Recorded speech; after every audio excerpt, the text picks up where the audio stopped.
Dia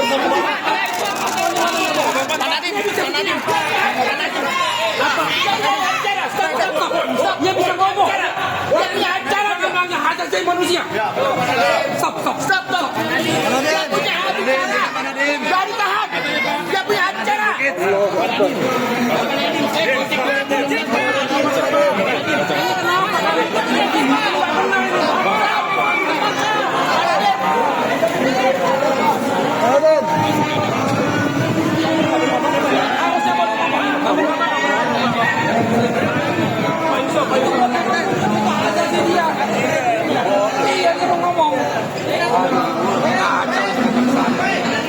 Sebelum dijelaskan mengenai dakwaan ini ada satu hal yang serius yang nanti Pak Ari bisa sampaikan lebih lanjut, bahwa terdakwa itu memiliki hak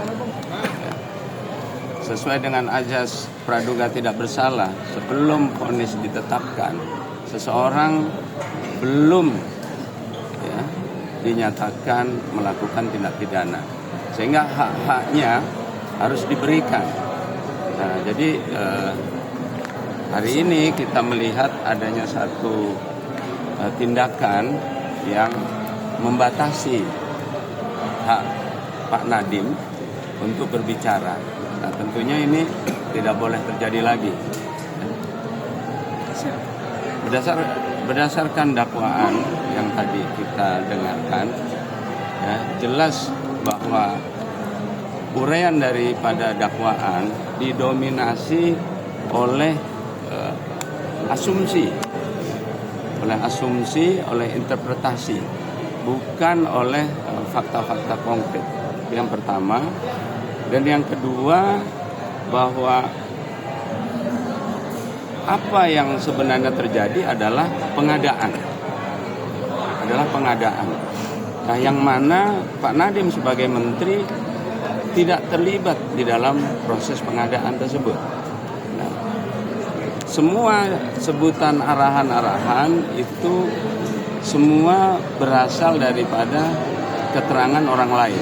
Jadi masuk sebagai testimoni di auditu. Ya. Mereka tidak mendengar langsung dari Pak Nadiem, tapi adalah arahan dari Pak Nadiem. Jadi dominasinya itu. Nah, kemudian yang ketiga, di dalam dakwaan tidak disebutkan uraian alat bukti yang konkret mengenai sejumlah dana 800 miliar yang diterima oleh Pak Nadiem.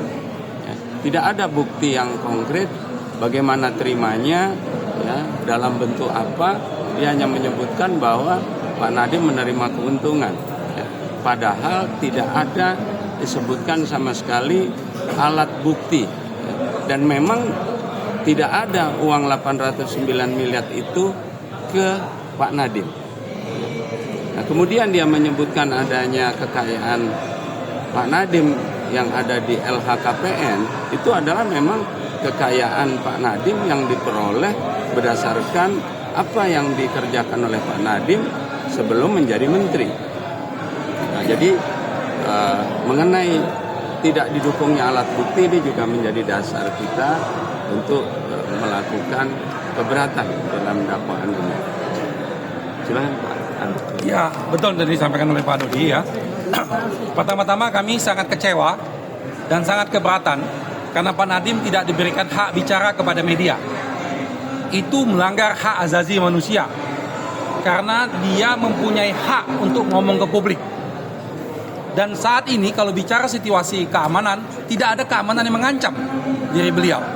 Situasinya semuanya kondusif, ya, semua peserta sidangnya juga tertib, jadi tidak ada alasan keamanan. Itu membuat-buat itu alasan itu. Dan kami sampaikan ini kepada pihak pimpinan kejaksaan untuk mengingatkan staf-stafnya, janganlah berlaku sewenang-wenang. Hak untuk bicara ke publik itu adalah hak mendasar dari terdakwa. Selama tidak melanggar keamanan, tidak ada masalah. Jadi tolong lagi, kami sekali lagi tegaskan, tolong diberi hak Pak Nadiem untuk bicara ke publik. Jangan sampai ini berulang lagi. Karena nanti akan menjadi presiden black bagi kita ke depan. Ada yang boleh bicara, ada yang tidak. Apa dasarnya? Karena pada dasarnya undang-undang kita menjamin kebebasan berbicara itu. Itu yang pertama.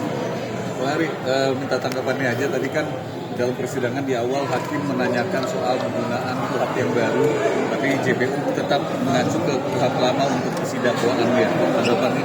Ya, tadi sudah kita sepakati dalam persidangan ya. Pertanyaan majelis hakim tadi baik sekali karena ini adalah masa peralihan, dan tadi sudah kami sampaikan bahwa kami akan tentu mengacu kepada mana yang menguntungkan terdakwa. Jadi dalam KUHP-nya tentunya kita akan mengacu kepada KUHP yang terbaru, untuk KUHP-nya akan mengacu kepada KUHP ketika dakwaan dibuat. Seperti itu. Tapi kembali lagi ke tadi dakwaan, siang ini juga kita akan mengajukan eksepsi karena semua dakwaan-dakwaan tadi itu semuanya asumsi. Contoh, bagaimana soal adanya pemecatan level eselon 2 disalahkan kepada Pak Nadiem? Sangat tidak masuk di akal. Bahkan Pak Nadiem sendiri tidak tahu kalau orang itu diganti. Jadi nggak ada kaitannya. Lalu kaitan dengan yang tadi kerugian keuangan negara yang disampaikan oleh Pak Dodi. Setiap waktu nilai kerugian ini berubah-ubah terus. Nah, mungkin nanti pada kesempatan ini kami akan memintakan hasil resmi pada audit BPKP supaya jelas berapa kerugian uang negara dan kemana uang itu. Ya, penting itu. Download Tribun X sekarang, menghadirkan lokal menjadi Indonesia.